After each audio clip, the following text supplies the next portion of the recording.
Good morning, ladies and gentlemen. It is a privilege to represent the Northern Territory Government at Garma 2019 and to be here with you on this beautiful country. Cape Arnhem, the Wessel Islands and the stunning sacred country of the Diramu and Uralka are some of the most beautiful, pristine areas, not only in northeast Arnhem Land, but across the Territory and indeed Australia, and rightfully have been recognised as Aboriginal land and coastline. I pay respects to the traditional owners of the Gove Peninsula and the broader Yulnu and Anadiliaqua regions. A little bit about my background in terms of where I fit into this space. My mother is a Nungabuyu woman from Numbulwar and Anadiliaqua from Groote Island and Bickerton Island. My father, a second-generation Australian, is of Estonian, South African and Irish descent. Nice little mix there. My family on the Nundribala and Nalmi clans of Numbulwar and Groote, the songline spread up to this very place. Our family connections down the coastline to my Bunga Jambawa's country at Blue Mud Bay, the birth of sea rights 11 years ago. That connection here deeply roots me to this ground, and I pay my respects to our elders on behalf of my family. The clans of East Arnhem Land have demonstrated an unbroken connection with land, sea, culture and language through bark petitions, the Land Rights Act, the High Court's Blue Mud Bay decision, and the leading back to homelands as a place of strength in the 1970s. These leaders are now pioneering new approaches to localised decision-making and services in order to empower our communities. Our Northern Territory Labor government has an ambitious and unprecedented agenda to empower Aboriginal Territorians and ensure that our kids today and our kids of the future have opportunities in our communities, such as their non-Indigenous brothers and sisters.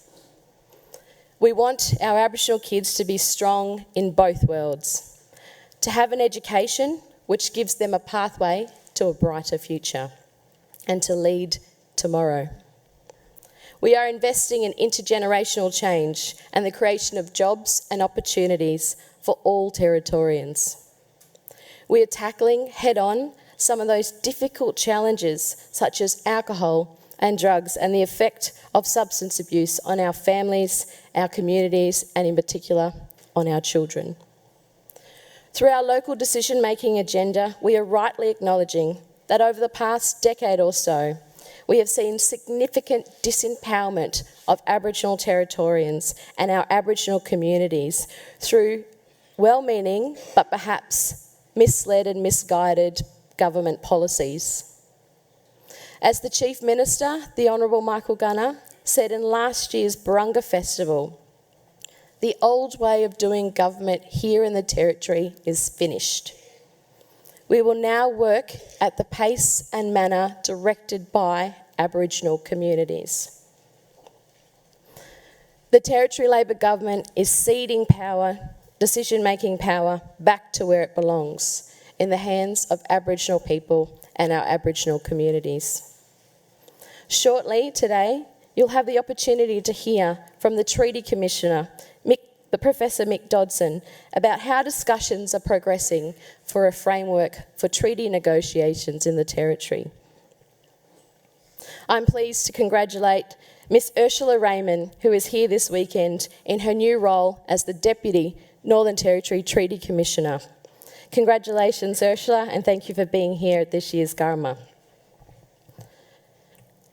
I'm particularly proud and excited that we have the Treaty Commissioner and now a Deputy Treaty Commissioner here in the Northern Territory, as I stood last year at Garma Festival and said we were working towards that process in partnership with the 4 land councils of the Northern Territory, the Northern Land Council, the Central Land Council, the Anadiliaqua Land Council and the Tiwi Land Council. And I had the privilege to be the co-chair alongside the NLC Chair, Mr Samuel Bush-Billinazi, to chair that treaty working group and to see how our 4 land councils and the Northern Territory Government could work towards the possibility of treaty or treaties here in the Northern Territory. That was August 2018 that I stood here to say that, and we are now here in a position in the Northern Territory with our inaugural Treaty Commission, and we have both our Commissioner and our Deputy Commissioner here at Garma this weekend.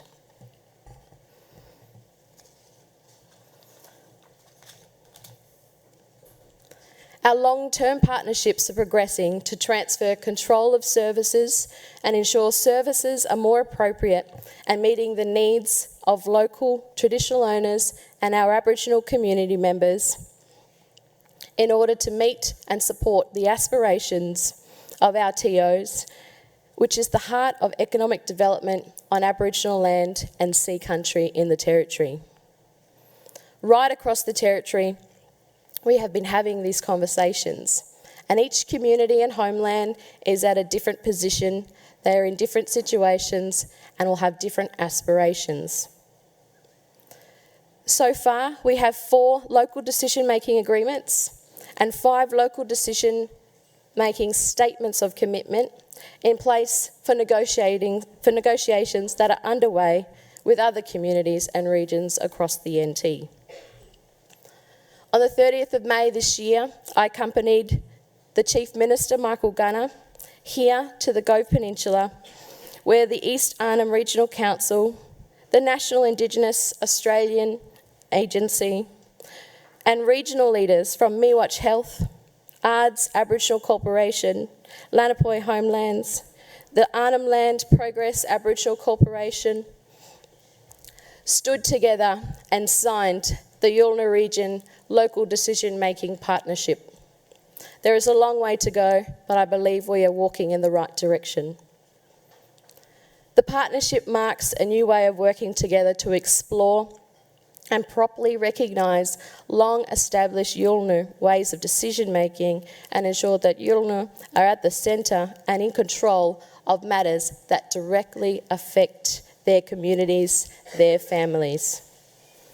Earlier this year in Alice Springs on Arnhem country, I had the privilege to launch the Northern Territory Government's Aboriginal Land and Sea Action Plan that sets out 10 actions that will support Aboriginal Territorians to achieve greater benefit from the land and sea ownership. The signing of the Intertidal Zone Heads of Agreement at the 120th Full Council of the Northern Land Council in June this year at Nipmuc National Park demonstrated the practical commitment that our government and traditional owners have in realising the benefits of land and sea economic development.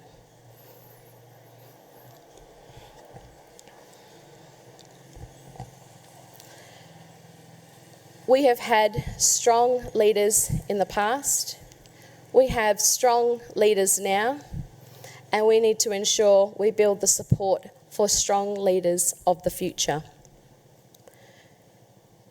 The Territory Government is investing in our future leaders through our First Circles program. First Circles is a unique program which provides opportunity for remote emerging leaders to gain and build leadership skills and engage with the highest level of government to raise matters that impact the lives of their families and their communities and present local, place-based solutions. Garma is an important place to come together, to work together and to lead together. It is a place for cultural interactions, experiences and robust discussions. In saying that, it would be remiss of me not to share one of my experiences here at Garma this year. My disappointment that as the only Northern Territory Government Minister representing my team attending this weekend, that the organisers excluded me from speaking in my official capacity at the opening ceremony. The reason I highlight this is because the utter contradiction that at Garma, A key theme this year has been the empowerment of Indigenous voice, and to do this at the highest level through constitutional recognition. And here I stand as the only minister in the Northern Territory Cabinet who is Aboriginal and be excluded from that process here. And indeed, I recognise that I am the youngest Minister for Aboriginal Affairs in the country, but in saying that, it does not demean my experience, my values and my voice. I have many identity layers here: a Minister of the Northern Territory Government, a Member of Parliament in the Northern Territory Legislative Assembly, a proud Territorian and an Aboriginal woman. With all of these layers, I've still been disempowered. But as an Aboriginal woman, it would sadly be unexpected. I use this opportunity this morning as a fighting Nundribala blood that runs through my veins, and the spirit of my ancestors who I carry closely with me in my heart tell me, when things are not right, you speak up. The Garma theme, Pathways to Our Future, is an important one, and indeed there have been robust and fruitful discussions already. Before I depart this morning, and unfortunately I do have to head up with my other hat in preparations of 2 weeks of parliamentary sittings here in the NT, I leave Garma with these thoughts. If our voices are not acknowledged, we should share our existence. If our voices are ignored, we should seek another platform. And if our voices are not heard, we must speak louder. Garma is that space for coming together, for recognising that we don't all come from those same experiences, but acknowledging what is the pathway for our future that we can walk together.